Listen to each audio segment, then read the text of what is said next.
Hello friends, welcome to Sri Tamil channel. இன்றைக்கி நம்ம பார்க்க போகிறது ஒரு ஈஸியான ஈவினிங் ஸ்நாக் ரெசிபி. ஈவினிங் ஸ்நாக்கை மட்டும் இல்லை, மார்னிங் பிரேக்ஃபாஸ்ட்டாக கூட நீங்கள் சாப்பிட்லாம். குழந்தைங்கலேருந்து பெரியவங்க வரைக்கும் எல்லாருமே சாப்பிட்ற மாதிரி ஒரு ஹெல்த்தியான ஸ்நாக் ரெசிபி. சுட சுட செஞ்சு கொடுத்தீங்கன்னா அப்படியேவும் சாப்பிட்லாம். தேவைப்பட்டால் கொஞ்சமாக தேங்காய் சட்னி இல்லைன்னா க்ரீன் சட்னியோடு சேர்த்து சாப்பிட்டிங்கன்னா ரொம்பவே நல்லாயிருக்கும்.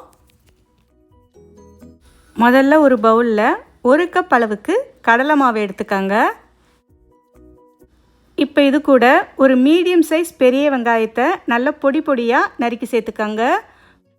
கேரட்டை துருவி ஒரு 1/4 கப் அளவுக்கு சேர்த்துக்கங்க. பொடியாய் நறுக்கிய கொடமிளகாய் ஒரு 2 டேபிள் ஸ்பூன் சேர்த்துக்கங்க. கொடமிளகாய் இருந்தால் சேர்த்துக்கங்க, இல்லைன்னா ஸ்கிப் பண்ணிக்கலாம். அடுத்து 2 பச்சை மிளகாயை நல்ல பொடி பொடியாக நறுக்கி சேர்த்துக்கங்க.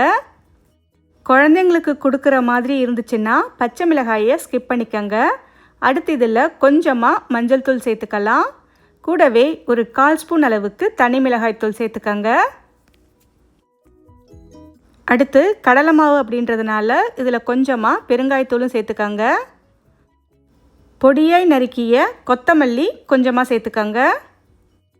அடுத்து ஒரு 1/2 டீஸ்பூன் இஞ்சி பூண்டு விழுது சேர்த்துக்கங்க. இப்போ இதை ஒரு முறை லேசாக கலந்து விட்டுக்கங்க. கரண்டியை வச்சு லேசாக கலந்து விட்டால் போதும்.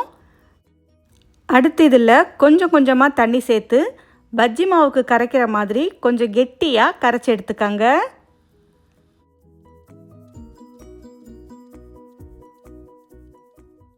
இப்போ பார்த்தீங்கன்னா கொஞ்சம் கொஞ்சமாக தண்ணி சேர்த்து இந்த அளவுக்கு கொஞ்சம் கெட்டியாக இருக்கிற மாதிரி கரைச்சி எடுத்தாச்சு. அடுத்து இதில் தேவையான அளவு உப்பு சேர்த்துக்கலாம். உப்பு சேர்த்ததுக்கப்புறம் திரும்பவும் ஒரு முறை நல்லா கலந்து விட்டுக்கங்க. உப்பு எல்லா பக்கமும் பரவுற மாதிரி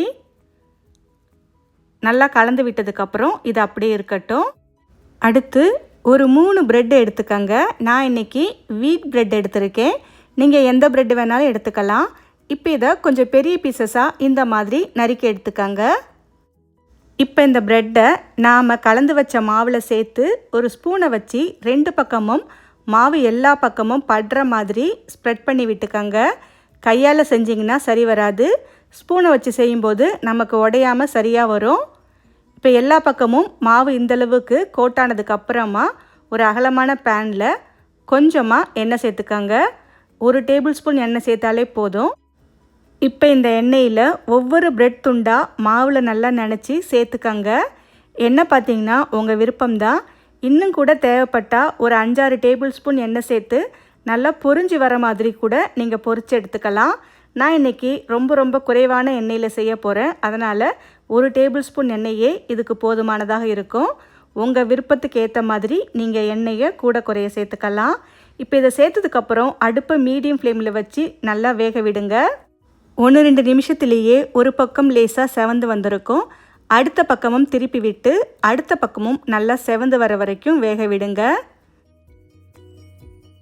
2 பக்கமும் திருப்பி விட்டு 2 பக்கமும் நல்லா நிறம் மாறி செவந்து வர வரைக்கும் நாம் இதை வேக வச்சுக்கலாம். இந்தளவுக்கு செவந்து வந்ததும் நாம் இதை வெளியே எடுத்துடலாம். அவ்வளவுதான். இதே மாதிரி எல்லா பிரெட்டையும் மாவை சேர்த்து பொரிச்சு எடுத்துக்கங்க. அவ்வளவுதான் ஃப்ரெண்ட்ஸ். இதை சுட சுட சாப்பிட்டிங்கன்னா தொட்டுக்க வேறு எதுவுமே தேவைப்படாது. தேவைப்பட்டால் க்ரீன் சட்னி, தேங்காய் சட்னி இல்லைன்னா கெச்சப் வச்சு சாப்பிட்லாம். ரொம்பவே நல்லாயிருக்கும். ஓகே ஃப்ரெண்ட்ஸ், இந்த ரெசிப்பியை உங்கள் வீட்டில் ஒரு முறை ட்ரை பண்ணி பார்த்துட்டு எப்படி இருக்குன்னு சொல்லுங்கள். இந்த ரெசிபி உங்களுக்கு பிடிச்சிருந்தால் லைக் பண்ணுங்கள், ஷேர் பண்ணுங்கள். ஸ்ரீ தமிழ் சேனலுக்கு சப்ஸ்கிரைப் பண்ணுங்கள். தேங்க்ஸ் ஃபார் வாட்சிங்.